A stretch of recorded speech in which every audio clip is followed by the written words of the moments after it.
it's easy for people to get sucked into like the high performance aspect of cycling and only focus on like racing and the real pointy tip of the spear. But I think in reality, most people are never going to experience that. And I think that's also not the best thing you can do with a bicycle. They just open up someone who might not have another form of transportation. They open up that world so much as far as like how far you can go in a day, what kind of effort you expend getting there, how you carry things. If I ever have an opportunity to support that, I'm going to do that 100%.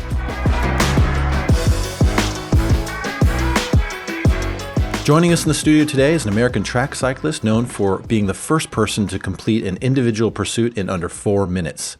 He's also known for his mustache and incredible style on a gravel bike.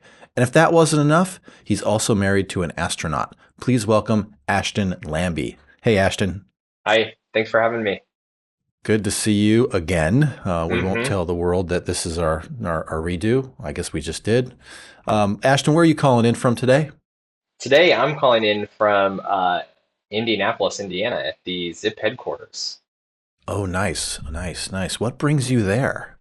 We've got a kind of like a dinner gala tonight called the Night of Speed, Festival of Speed, something like that. Nice. But yeah, I think May is a big like month for racing in Indianapolis, and so they're bringing Right. in fast folks from all sorts of different disciplines to celebrate speed at Zip. Ashton, you remember the format of the show, right? We start from the sort of beginning and then we go all the way to what you're doing today. Let's, for our audience, let's just, anchor us into your foundation. Where were you born? I was born in Lincoln, Nebraska, born and raised in Nebraska. And what did your parents do when you were growing up?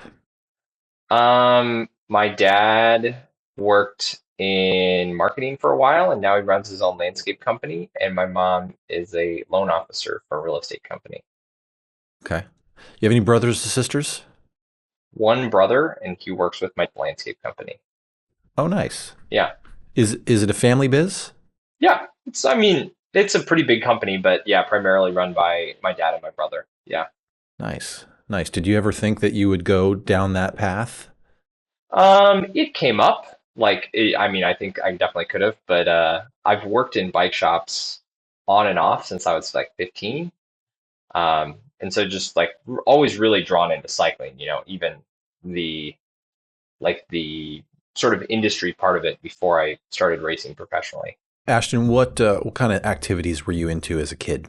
I mean, I studied music in college, so that was a big thing growing up. Was playing piano, and I mean cycling. I've been riding bikes and racing since I was like, yeah, 15, 16 in various capacities, various amounts, but yeah, that's something I've always really enjoyed.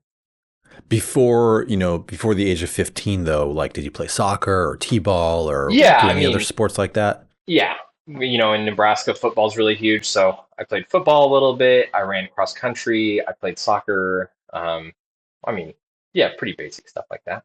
Tell me about the bike. So what was it, around the age of 15 that got you into bikes? I found my dad's old road bike on hanging up on the wall in our garage. And this was like the first time I'd ever seen a road bike. I didn't know what the goofy handlebars were for. Yeah. Um, and so like asked him about it. And then I rode my first Century later that year. Wow. And just like, yeah, instantly hooked. Loved it. And then did you, think, boy, you're around 15, 16 years old, sort of a time when a lot of kids get their first jobs. Were you Hmm. so hooked that you just started to network and get a job in a bike shop? Yeah, I remember asking. I mean, I feel like in bike shops especially, kind of hard to get your first like bike shop job.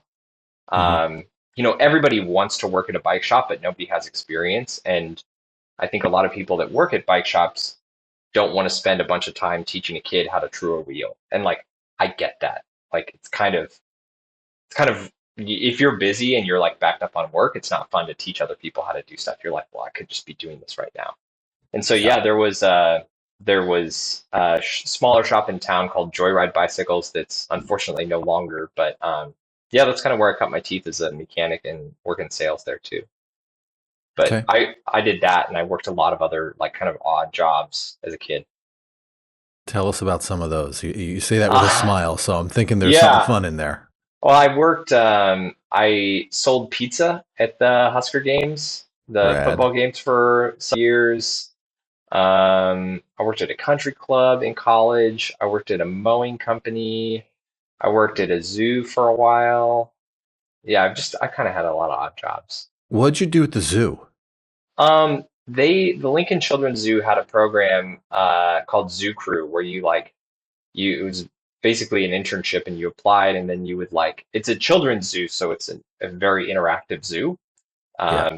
And you would rotate between like cleaning the animal stalls, helping prep food for the animals, and then like helping handle the animals. There was like a spot where you as a you know kid could like go pet animals, and they're like doves and snakes, and we had like a millipede, and like a little kid touching a dove, you have to tell them like, okay, use these two fingers and touch the dove, so they don't just like go up and poke the dove like they would their dog or something. Where'd you go to college and when did you end up studying?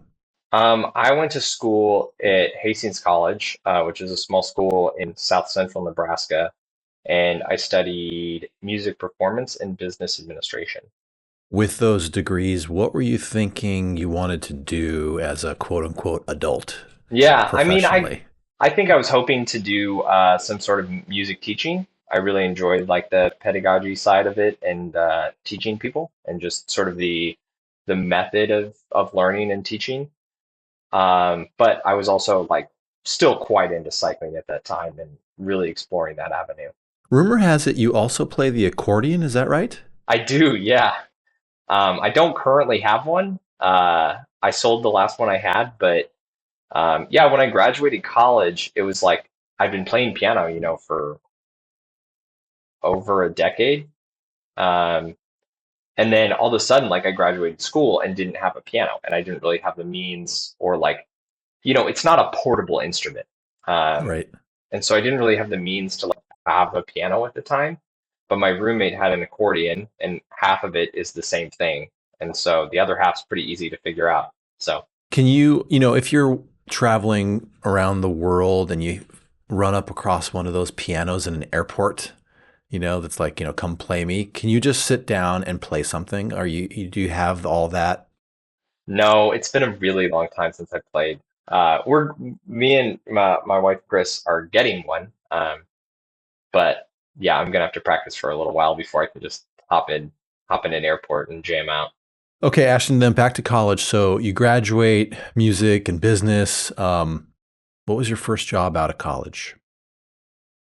Ooh, one of the worst jobs I ever had, actually. I worked at a logistics company. It was something that was within my business admin degree, and it was like we were in an industrial park, and then like all the other businesses around would do mass orders of things. So like Yeah. there was a newspaper in the industrial park, and they would order 10 giant pallets, like rolls of newspaper, but they didn't have the means to store it, so they had us store it. Um, and and then like they would, come to us every Monday and be like, "Hey, we need one of those," and we'd have to send it over to them. So basically, we're just like storing stuff and sending it over for folks. And yeah, it was just like I was not cut out for an 8 to 5 desk job. It was really tough. Yeah.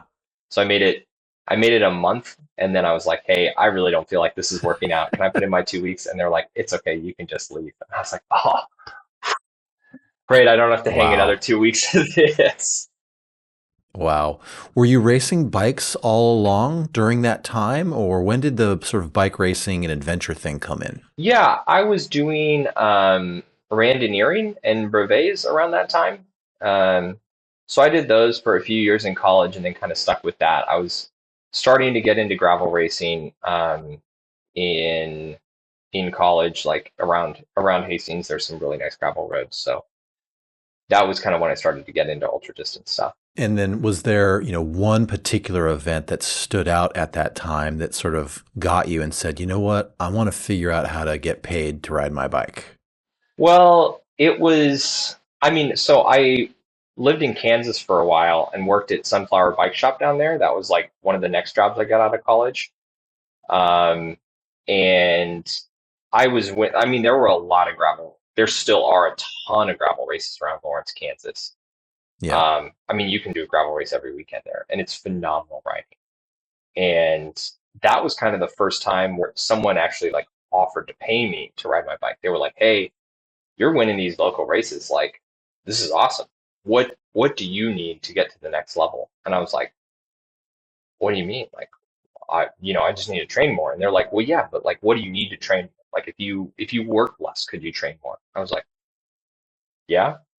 I was like, "If you could pay for a gym membership or like coach, that would help a ton." And they were like, "Okay, done." And so Wow. that was like the first time that kind of opened my eyes to that as a possibility, I guess, which is kind of interesting. Okay, so let's open that door and go through it. So the door opens where you have a little bit more support, some backing to free you up from the day-to-day grind so that you can focus on being a cyclist or an athlete. When did it start to click, and what was it that Yeah. happened where you said, "Oh, this is legit, like I can do this"? For me, it was like when I started the track. So I kind of raced the grass velodrome in Kansas on a whim in 2016, and then got quite a bit of support from my family for the first, year or so, and my dad's landscape company to get like to my first national championship in 2017 On the track. on the track. Yeah. And that was the first time where it was like, I mean, I feel like there wasn't really much of a pro gravel scene back then, like there is now in 2017. Yeah. Um, People were doing it, but no one was doing it, not really professionally, I guess. But yeah, then like it really clicked when I won my first national title in 2017. I was like, oh, I'm all right at this. I can do this. Now, Ashton, track cycling is a very unique piece of the overall cycling, ecosystem, right?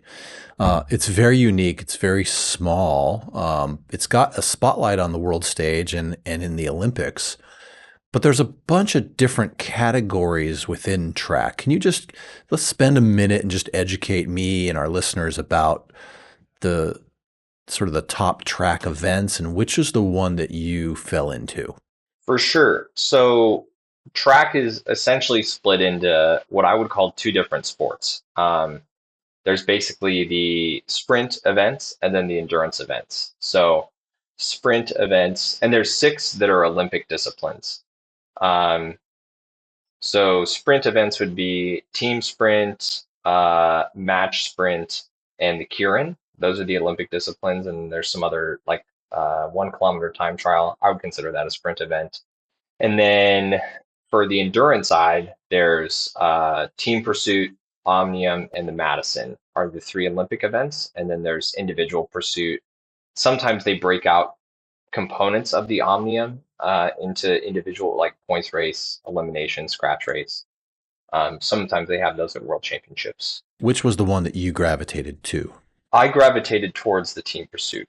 It was like obviously individual. If you're a good individual pursuiter, there's a really high likelihood that you're going to be good at a team pursuit.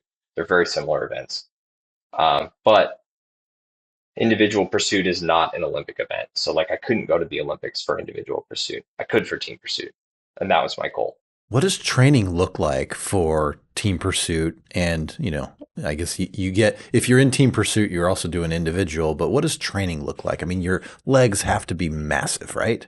Yeah, I mean it's a couple different components. I mean we did the tricky thing is that there's only a handful of races a year. So you don't get that like 100 or even 150 race days like you might in road racing. So there's really like the periodization is key, and we would do normal base build and peak phases like most cyclists do. Um, but yeah, I mean, essentially, you're training in the gym quite a bit because the track bikes have fixed gears, so that means like your rear wheel is effectively bolted to your crankset. Like there, you can't coast, you can't change gears, you can't brake. There are no brakes.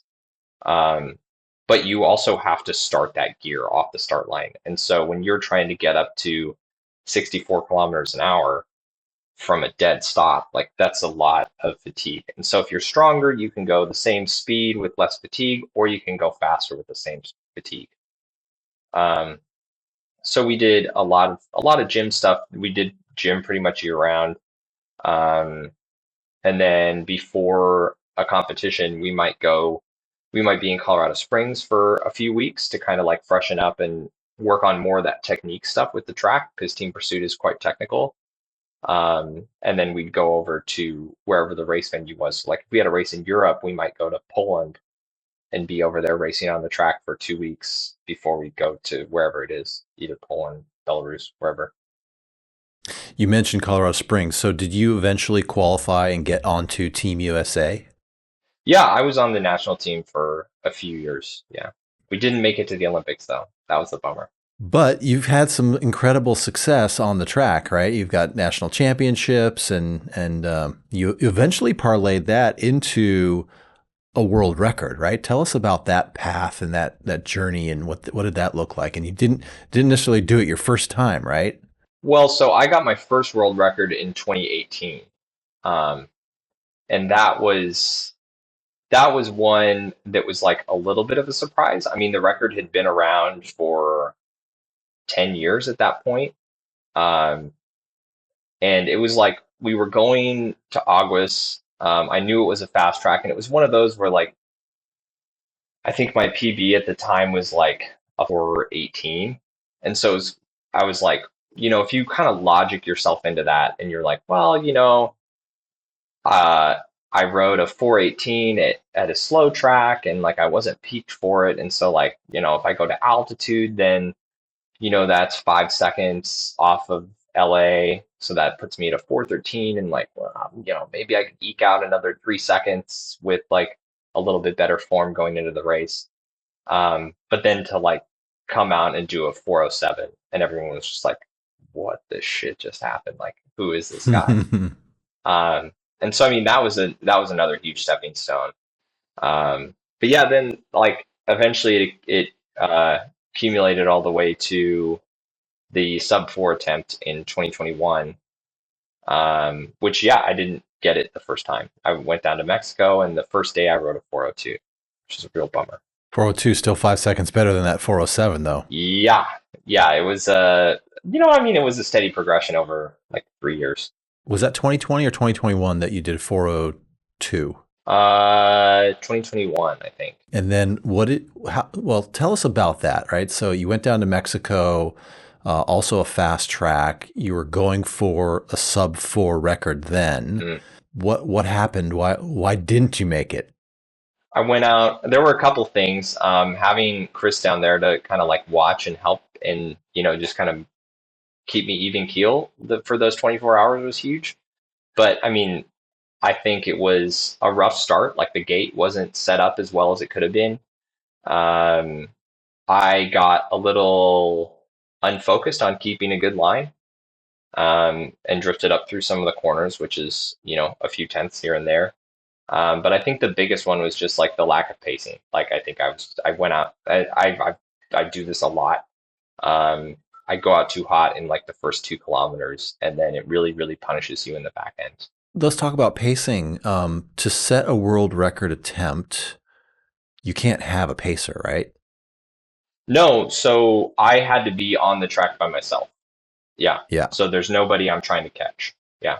And there's no lights. Like, I'm seeing a lot of outdoor running tracks have these lights for light pacing. I don't know what it's called, but wow. No, I haven't seen that.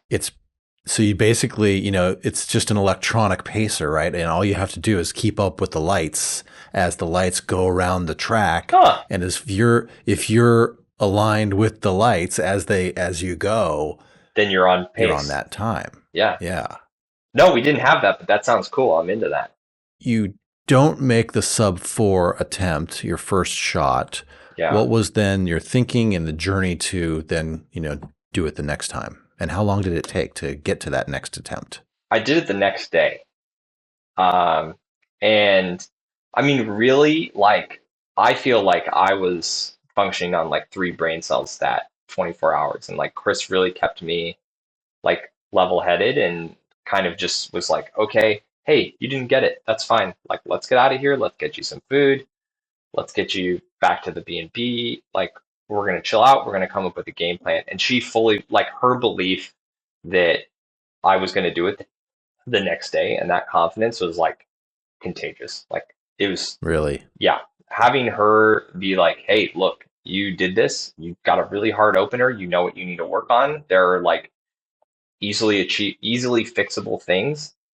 And, just like trusting that process that she brought to the table was huge. And so, yeah, I mean, we went the next day. We did a couple starts with the gate and made some adjustments to the gate.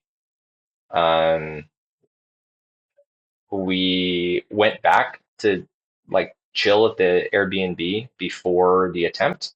So it was like, go there, do openers, fix the gate, go back and rest for a little bit, grab some food, come back, do the attempt. Instead of the previous day, it was like, kind of a slow morning, but like felt weird. Go do the gate, stay at the track for like 2 or 3 hours, and then do the attempt and not get it. So I mean, the pace of the day was huge, and then really the two things to focus on were just the pacing and staying on the line.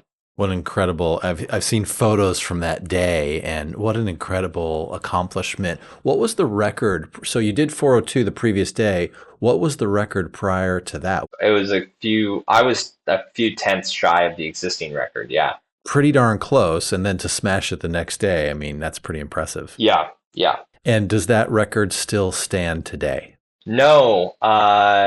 Filippo Ganna lowered it again by a few tenths in the 2022 World Championships.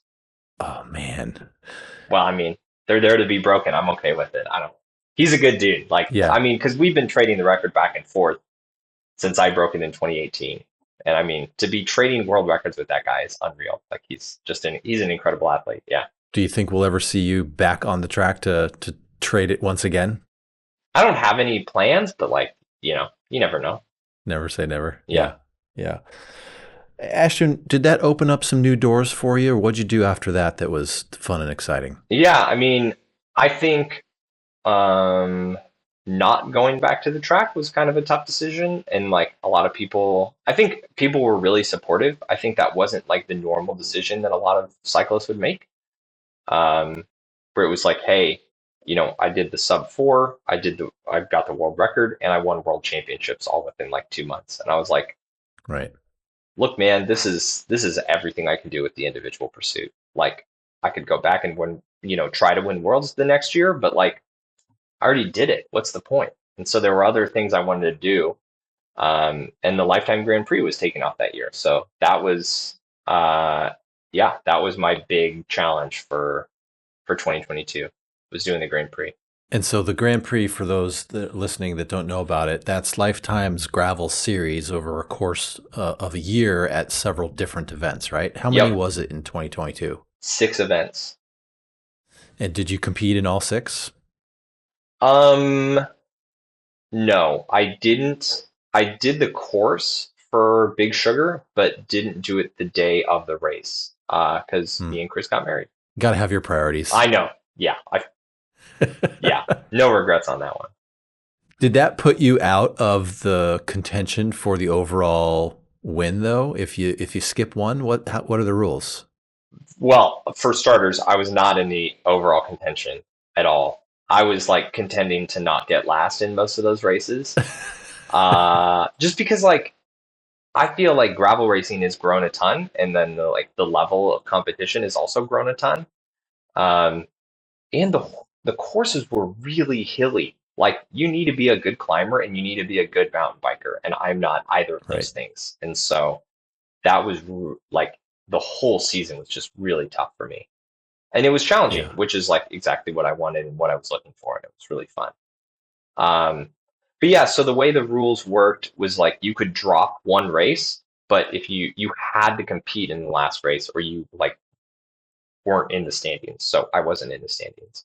Got it. Ashton, we kind of fast forwarded over another cool accomplishment. In the research that we've done with you and in our talkings, you also decided one day to set a record to ride across Kansas, right? Yeah. Tell us about that and just tell us about that journey. Um, yeah, I mean, I would say I've always kind of had a good sense of coming up with just kind of crazy adventures and goals like that. And in cycling, I've always wanted to pick like the biggest goal and really go for that. So like when I did the Century, when I was 15, like I walked into a bike shop, they had a bunch of flyers about local races, and I was like, okay, that's the longest one. I want to do that one. And so Kansas, I was living in Kansas at the time, and I had tried this race called Trans Iowa, which is now Iowa Wind and Rock. And I didn't finish. Nobody finished that year. Um, Oh, and I didn't like that. Didn't sit very well with me. And so I wanted to do another big thing that year. And I stumbled upon the Ultra Marathon Cycling Association, which holds and sanctions records for ultra distance. Like they're the governing body for SRAM, Race Across America. But they also do cross state records. And so I saw that like the cross state west to east record for Kansas had been around for a while. And I was like, kind of doing the math and the logistics. And I was like, I think I could do that. So got Sunflower involved. And yeah, just came up with the tidy goal of doing it in under 24 hours and did it in like 23. I don't remember, 23:50 or something. It was pretty tight, but yeah, made it. that's amazing. Was there a record previously? Yeah, it was like 30 hours or something. Like I had a pretty big window to do it. Yeah, 24 hours. It's 400 miles or something like that? 430 miles, yeah. 430 miles. Okay, so you rode your bike essentially for 24 hours. Yeah. Did you stop? What were your rests like? Did you sleep? Well, so there I didn't sleep, but there are really specific rules, same as RAM, you have to have a follow car. So like uh we had to have a follow car, and because there was the potential of the race or the event going over 24 hours, we had to have two officials in the car. One of my coworkers and my roommate at the time did the test in Ultramarathon Cycling Association and became officials. One of them was Oh, also the cool. photographer, and then my dad drove behind me like the entire ride.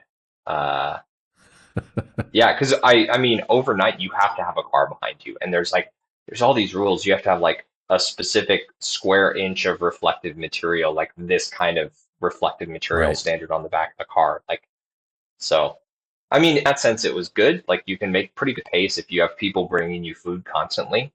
Um, but there were a couple times overnight where it was like, oh, we have to stop and get gas, so I have to stop for a little bit. But Right. I never like slept or anything. I mean, it's only 24 hours. Like most people can go, you can pull it overnight. You could pull it overnight right now. Tell us about your bike setup. What did it look like? Were you, in the sort of TT Yep. position? What equipment were you riding? I was borrowing my buddy Walter's Specialized Shiv, so a little bit older one. He had the triathlon edition. Um, but yeah, that's what I was on, was the Specialized Shiv, and then otherwise just like pretty pretty basic kit. I had a TT helmet. That's about it. I mean, the nice thing is that you don't have to carry all your stuff, right? Because you got a follow Yeah. car. So it was like Yeah. just jersey and bibs. That's nice. And was the weather decent when you did it? It was okay. It was like the hard thing is that you have to pick the date 3 months out. So you have to like, you know, Hmm. okay, I'm gonna do it October 1st. Um, and obviously in Kansas, the wind is a massive factor. And so the other part of that is that like within that day you pick, you can either start the day before or the day after. So you have a 3-day window. But Right. then trying to figure out like across a 400-mile stretch, what's the weather here? When I get here 6 hours later, what's the weather going to be? What's the weather going to be here when I get here 12 hours later? Like figuring out that whole thing and then determining like the time of day you want to start, what day you want to do it, all that stuff, like that was pretty tough. So I think I did okay. The wind wasn't as bad as it could have been, but I think it could have been better. Does that record still stand today? No, that one's also gone. Oh, Somebody else did it and got a tailwind. well, there's always a new record for you out there somewhere, right? I know. Yeah. Ashton, along the ways, I'm just curious, have you encountered any significant hurdles or obstacles or physical injuries that have, got you down and you've had to overcome? Um, I mean, I've been hit on car by cars a few times. Um, those always suck, Yeah. but I've crashed on the track a handful of times. I feel like not making the Olympics was a pretty tough one for me to stomach. Like that was, you know, 3 years of working my ass off every day. That was pretty tough. But I think trusting the process and like enjoying the process, I think is a huge part. Like, I have fun with what I do every day. Yeah, I can imagine. I mean, that's a devastating blow, right? To spend all that time trying to qualify for the Olympics, not making it. Were you, one position away? How significant was that? We were probably one or two positions out, yeah. So and that was the bummer too, is that they changed the formatting the year I was trying to qualify. We were trying to qualify, and instead of taking 12 teams, they only took 8. So if they took 12, we would have made it. Right. But yeah, we only qualified 9. Very close. Very close. The big motivation for me was that like it really allowed me to focus on the individual pursuit. So up until that point, I'd really done a handful. I mean, like literally probably fewer than 20 individual pursuit sessions. Everything else was focused on team pursuit. And I think those help each other, but they're also different events. Ashton, if you were to have a business card, a personal business card, and underneath your name and your phone number and your email address, which is something we should talk about too, how do you introduce yourself? Like, what's your title? I mean, I would introduce myself as a professional cyclist.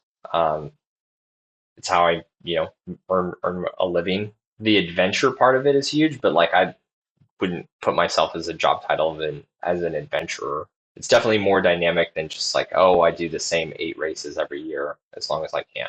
You're wearing a pretty interesting T-shirt, so we're going to take a little bit of a left turn here. Um, you're wearing a T-shirt that says American Magic, and I'm only familiar with that because of the business that we're in and some Hmm. exploration that we're doing at SRAM. But why are you wearing the T-shirt? Yeah, I've recently made the team for the America's Cup team, American Magic, which is the oldest sporting event in the world. It's a sailing race that happens every 4 years. You're a professional cyclist, but you just qualified to be on a America's Cup boat. How do bikes and boats Yeah. come together, and what's that all about?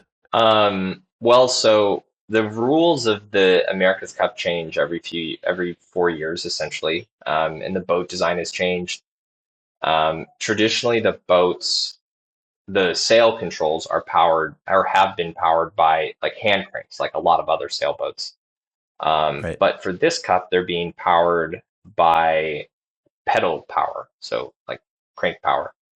Um, so this will be the second edition that they've had cyclers on the boats to power the sail systems. And so, yeah, I got the opportunity to try out, and yeah, just made the team. So there's a bunch of cyclists on a boat Yep, that are pedaling their legs yep. to do what? We basically keep the actual sailors smiling and happy to do whatever functions they want to do with the sails. So, um, most of sailing is like what's called trimming the sails. So determining like how tight the sail is, which gives you a good bit of power, but also less drag versus like if you have the sail loose, it gives you more power, but also more drag. And so kind of balancing that out, they pull on different corners and different edges of the sail. That changes the shape of the sail, and we give them the power to do that. I don't want to assume that our audience knows. So, are you called a cyclist if you're on a boat, or what are you called? A cyclor. A cyclor. Cyclor. Cycler. Oh man. Okay. So, how many cyclors are on the boat? 4. And you guys, do you all sit in a line, or guys or girls? Do you sit in a row, or are you 2 and 2 on either side? For the boats we've been sailing, it's been 2 on each side. Yeah. And essentially, your job, if I'm trying to oversimplify this for my own brain, Yeah. your job is to create pressure in a hydraulic system so that the sailors can use them to trim the sails. Yep. Yeah. So they push a little button, and instead of like on a normal small sailboat, if you want to trim the sail, you might pull a rope, and that would like tighten the line on the sail so the sail gets flatter, right? But that's like we're saying that's like maybe an 18-foot sail. Like it's very small. You can exert that amount of force. But when you're on a huge sail, like a 70 or 80-foot sail, all of a sudden that force that's with your arm is now like measured in tons. So you need like Right. 3 tons of pressure. Um, and so having a bigger system to power that boat than you with a rope trying to pull it, you need that to make those changes. That's pretty cool. It is And pretty are cool. these boats so America's Cup boats? They're big, right? Are they all foils now too, where they're Yes. literally like flying on these hydrofoils out of the water? So they're all what's called a foiling monohull design. So it's a 75-foot long boat. It's the AC 75 boat. And it looks like the hull looks like a traditional boat, like what you would expect. There's one sail in the back, one sail in the front, the mainsail and the jib. And then the weird part is that on the outside of it, it looks like a giant spider. There's these big arms that come down that have wings on the bottom. And so once the boat gets going at given speed, the wings generate lift and lift the entire boat out of the water. So when you're cruising, you're, maybe 8 to 10 feet off the surface of the water, and the only 2 parts that are touching are that wing and the rudder. The other wing is up in the air. So you only have one wing down at a time. Now, Ashton, you prior to getting this position, you weren't entirely comfortable in or on the water, right? I mean, I grew up in Nebraska. It's a triple landlocked state. Like Right. there's no sailing. I mean, I didn't get seasick, which I feel like I lucked out. But yeah, I've only been sailing before I started with the team. I'd only been sailing once. When is the official race? The cup will be held in October of 2024. So you're on the team and you're just going to, practice with them and race with them. I'm assuming there are a bunch of races before that you'll participate in. Have you guys done any racing yet, or has it all been training? It's all been training. Yeah, the racing is a relatively small part of it, just because there's so much, and even the cyclers are a relatively small part of it. Like the design and the technology of the entire cup is like huge. I would argue more important than me putting, another even 100 watts on my FTP. Like the race isn't going to be won or lost by that. It's mostly the designers and the engineers and the boat builders and all that stuff. We're just the operators. I can't wait to watch and follow along. Yeah. Let's talk about data and power. So let's do a little comparison. What kind of power were you putting on a 4 km pursuit versus what kind of power are you putting on a boat? Yeah, I mean it is different. Just because like when your only metric is absolute watts, um, not lap splits, then it changes, Right. right? Like all of a sudden, like I'm putting out, oh, maybe 5%, 6% more power, just in like an open upright position than I am like in my crunched up TT position. Um, Right. and so yeah, I mean it's been steady improvements, just changing some of that stuff and focusing more on absolute power instead of like watts per CDA or lap splits. Speaking of position, so how are you sitting? Are you in a TT position? Are you in a recumbent position? Are you in a sort of upright, normal bike position? What is your position to maximize power? If you look at like Zwift racers, a lot of those guys have a similar position where it's like a pretty upright, relaxed position, something that like really opens your chest up and allows you to breathe so that you can just put out max power. Like Right. that's the whole point. And that's how you win Zwift too. Like there's a lot of similarities there. And do you have to, I mean, I'm assuming you're on and off. How long is a race? It's about 25 minutes with a 2-minute pre-start. Okay. And so 25 minutes, I mean, it's not a ton of time, right? And Yeah. you don't have to pedal for 25 minutes. You just have to pedal when they need the power, which is they're just bursts, right? Yeah. So I mean, it depends on like the race and the conditions and all that stuff, like how they're trimming the sails, but it can be either like, bursts through the maneuvers, and then like kind of just easy ticking it over on the straightaways or cruising on the straightaways, just no pedaling. We could spend a whole another hour just, me I drilling know, you on I know. this. It's really fun. It's really fun. Let's talk about some other efforts that you're involved in. I know, in college, you started a pretty cool bike rental thing. Tell us about that. Yeah. So I mean, I feel like commuting and using bicycles for transportation is something I've always been passionate about.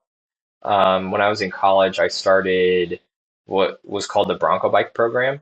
Um, and so it was basically working with the college and creating like an infrastructure, a storage facility, maintenance budget, and all the finances for like a self-sustaining bike rental program where like kids could come to college. They didn't have to bring their bike. They could come, we had a lot of out-of-state students and overseas students too.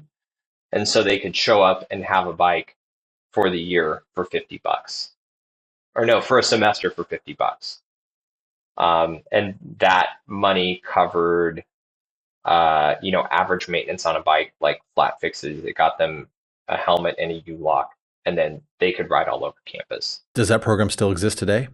As far as I know, every once in a while, I get a message from like, whatever new student is running the program. Because I worked with an economics professor there to kind of help design the program. Doug Kinnear was Yeah. super helpful in doing that. And both like he's moved on past the college, and I've also, I don't live there anymore. I don't go to college. So yeah, I mean, every couple of years, I get a message from someone that's like, "Hey, my name's so and so. I'm running the Bronco Bike program now," and I'm like, "That's cool. I love that.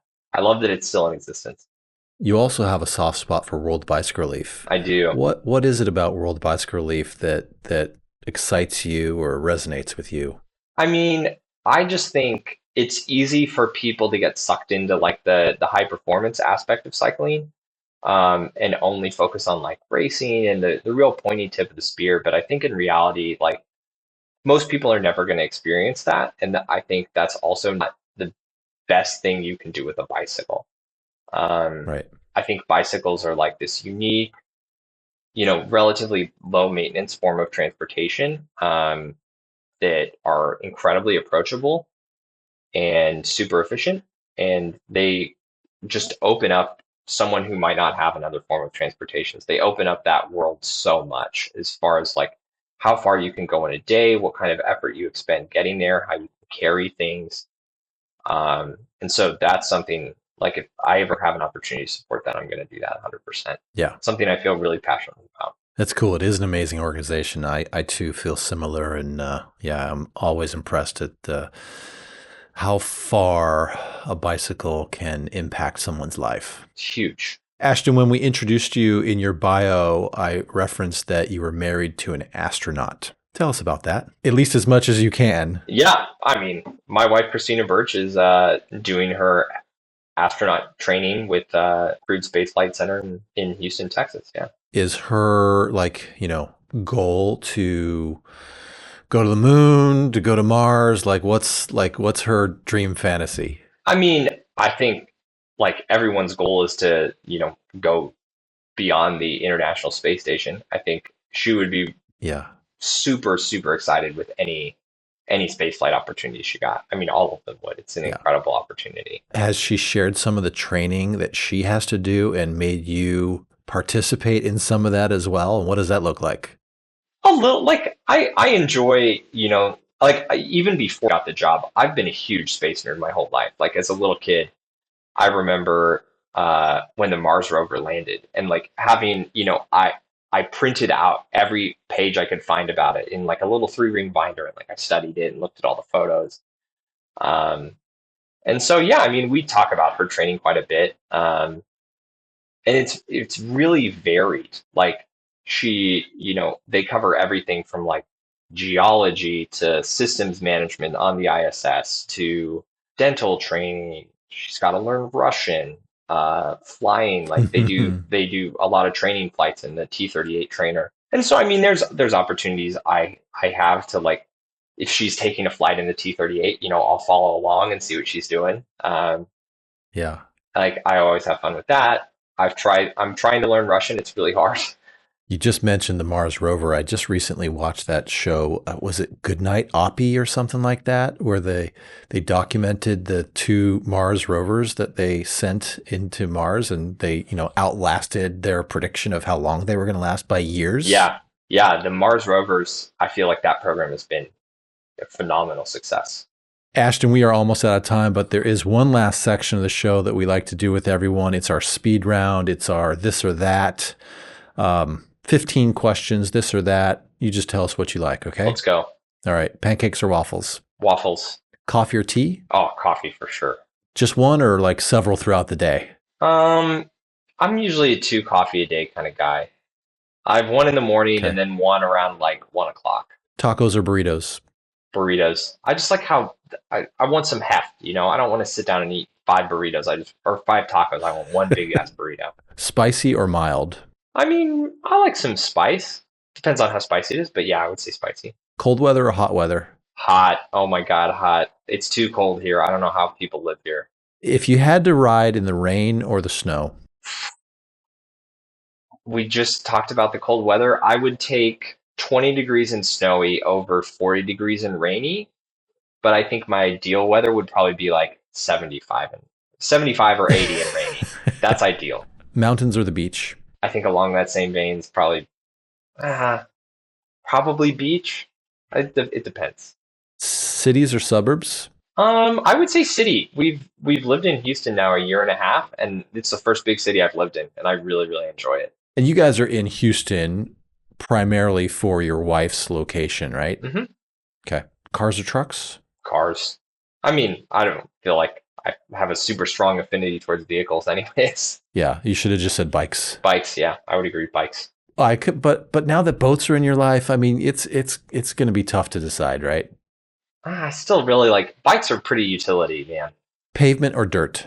Yeah, dirt. Gloves or gloveless? Since moving to Houston, I've really started wearing gloves. I used to be pretty strong gloveless, but like the humidity and the sweat and everything, I wear gloves almost every day now. Clipped in or flat pedals? Clipped in. Low pressure or high pressure in your tires? You could ask Pete Stetna. I run way higher pressure than I need to 99% of the time. Man, do not tell Declan that later. I know. He's yelled at me too. Yeah. Fix it yourself or take it to a mechanic? I try to fix stuff myself, but a lot of times I will end up taking it to a mechanic. So try to fix it yourself and then salvage it with a mechanic. I will never take them like a half-done job. Like, I don't want them to have to undo the stuff that I've done. But a lot of times, like, it's easier. Like, they have all the tools, they have, the supplies, and like, I'd rather do home repairs. Like, I find that really fun. Now that me and Chris have a house, we've been really getting into home repairs and fixing stuff. So we'll do that and take the bikes to the shop. Last question, dogs or cats? Cats, definitely. We have 3 cats and I love them. Wow. Dogs are just really high maintenance, man. Cats are quiet. They take care of themselves. They're super relaxed. Yeah, definitely cats. Ashton, we're out of time. Thank you so much for sharing your story and your journey. We look forward to following your success on the water, on land, and anywhere else in between. Thank you. Have an awesome day. We'll see you in Barcelona. Thanks, Ashton.